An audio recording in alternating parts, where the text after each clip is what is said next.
ಖ್ಯಾತ ನಟಿ ಮೇಘನಾ ರಾಜ್ ಎರಡನೇ ಮದುವೆಗೆ ಸಿದ್ಧತೆಯನ್ನು ಮಾಡಿಕೊಳ್ತಾ ಇದ್ದಾರೆ ಅನ್ನೋ ಮಾಹಿತಿ. ಕೊನೆಗೂ ಎರಡನೇ ಮದುವೆ ಬಗ್ಗೆ ಮೌನ ಮುರಿದ ಮೇಘನಾ ರಾಜ್.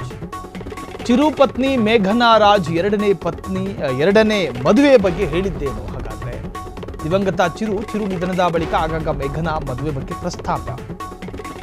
ಸಾಮಾಜಿಕ ಜಾಲತಾಣದಲ್ಲಿ ಈ ವಿಚಾರ ಭಾರಿ ಚರ್ಚೆ ಆಗ್ತಾ ಇದೆ. ವಿಜಯ ರಾಘವೇಂದ್ರ ಜೊತೆ ಎರಡನೇ ಮದುವೆಯ ಬಗ್ಗೆ ಚರ್ಚೆಗಳಾಗ್ತಾ ಇದೆ ಸೋಷಿಯಲ್ ಮೀಡಿಯಾದಲ್ಲಿ. ಈ ಬಗ್ಗೆ ಪ್ರತಿಕ್ರಿಯೆ ನೀಡಿದಂತಹ ನಟಿ ಮೇಘನಾ ರಾಜ್,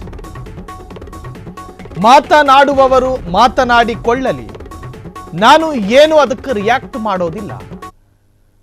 ವಿಜಯ ರಾಘವೇಂದ್ರ ಅವರ ಜೊತೆ ಎರಡನೇ ಮದುವೆ ಆಗ್ತಾರೆ ಎನ್ನುವಂಥ ಚರ್ಚೆಗೆ ಸಂಬಂಧಪಟ್ಟ ಹಾಗೆ ನೋಡಿ, ನಮ್ಮಲ್ಲೊಂದಷ್ಟು ವರ್ಗ, ಅದು ಎಲ್ಲರೂ ಅಲ್ಲ, ಪಾಪ ದಿವಂಗತ ಚಿರು ಪತ್ನಿ ತನ್ನ ಗಂಡನನ್ನು ಅತ್ಯಂತ ಪ್ರಾಮಾಣಿಕವಾಗಿ ಪ್ರೀತಿಸಿ ಮದುವೆಯಾದಂತಹ ನವಜೋಡಿಗಳು. ಸಾಮಾನ್ಯ ಕಾಮನ್ ಮ್ಯಾನ್ಗಳ ಬಗ್ಗೆ ನಾವು ಮಾತನಾಡೋದಿಲ್ಲ. ನೀವು ಕೇಳ್ಬೋದು ಕಾಮೆಂಟ್ ಬಾಕ್ಸ್ನಲ್ಲಿ, ನಿಮಗೆ ಯಾಕೆ ಮಾಡೋದು ಬೇರೆ ಕೆಲಸ ಇಲ್ವಾ? ಮೇಘನಾ ರಾಜ್ ಮದುವೆ ವಿಚಾರವಾಗಿ ಅಧಿಕ ಪ್ರಸಂಗ ಯಾಕೆ?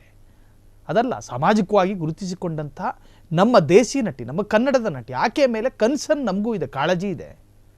ಹಾಗಾಗಿ ಆಕೆಯ ಮದುವೆಯ ಬಗ್ಗೆ ನೆಗೆಟಿವ್ ಚರ್ಚೆ ಆಗ್ತಾ ಇರಬೇಕಾದ್ರೆ ಅದಕ್ಕೊಂದು ತಿಲಾಂಜಲಿ ಇಡುವಂತಹ ಕೆಲಸ ನಮ್ಮಿಂದ ಆಗಬೇಕಲ್ಲ. ಮಾಧ್ಯಮ ಸಮಾಜಕ್ಕೊಂದು ಏನೋ ಒಂದು ಸಂದೇಶ ಕೊಡಬೇಕು. ಕೆಲವರು ಅವರಿಗೂ ತನಗೂ ಮದುವೆ ಆಗುತ್ತೆ ಅಂತ ಹೇಳ್ತಿದ್ದಾರೆ. ಅದರ ಬಗ್ಗೆ ನಾನು ಏನೂ ರಿಯಾಕ್ಟ್ ಮಾಡಿಲ್ಲ ಎಂದು ಮೇಘನಾ. ನೋಡಿ, ರಾಘವೇಂದ್ರ ಪಾಪ ವಿಜಯ ರಾಘವೇಂದ್ರ ಆತನು ಕೂಡ ಪತ್ನಿಯನ್ನು ಕಳ್ಕೊಂಡಿದ್ರು. ದುರಂತ ಅದು. ಇಬ್ಬರು ನಮ್ಮ ಕನ್ನಡದವರೇ. ಸೊ ಇಬ್ಬರಿಗೂ ಮದುವೆ ಆಗುತ್ತೆ ಅನ್ನುವಂಥ ಚರ್ಚೆಗಳು. ಪಾಪ ಇಬ್ಬರು, ಆತ ಹೆಂಡತಿಯನ್ನು ಪ್ರಾಮಾಣಿಕವಾಗಿ ಪ್ರೀತಿ ಮಾಡ್ತಾ ಇದ್ರು, ಈಕೆ ದಿವಂಗತ ಗಂಡನನ್ನು ಕೂಡ ಪ್ರೀತಿ ಮಾಡ್ತಾ ಇದ್ರು. ಅವರು ಸ್ವತಂತ್ರ ಜೀವಿಗಳು, ಅವರಿಗೆ ಅವರದೇ ಆದಂತಹ ಸ್ವತಂತ್ರ ಆಯ್ಕೆಗಳಿದೆ. ನಿಮಗೆ ಯಾಕೆ? ಬೇರೆ ಬೇರೆ ತರಹದಲ್ಲಿ ಮಾತನಾಡುವಂತಹದ್ದು, ಬೇರೆ ಬೇರೆ ತರಹದಲ್ಲಿ ಚರ್ಚೆ ಮಾಡುವಂತಹದ್ದು. ಎರಡು ನಟ ಮತ್ತು ನಟಿಯ ಮೇಲೆ ಕಾಳಜಿ ಇಟ್ಟುಕೊಳ್ಳಿ ಹೊರತು ಕೆಟ್ಟ ಅಭಿಪ್ರಾಯಗಳು ಬೇಡ, ಅದು ಕೂಡ ಕೌಟುಂಬಿಕ ವಿಚಾರದಲ್ಲಿ. ಕ್ಷಣ ಕ್ಷಣದ ಸುದ್ದಿಗಳಿಗಾಗಿ ಫ್ರೀಡಂ ಟಿವಿ ಸಬ್ಸ್ಕ್ರೈಬ್ ಮಾಡಿ, ಲೈಕ್ ಮಾಡಿ ಹಾಗೂ ಫಾಲೋ ಮಾಡಿ.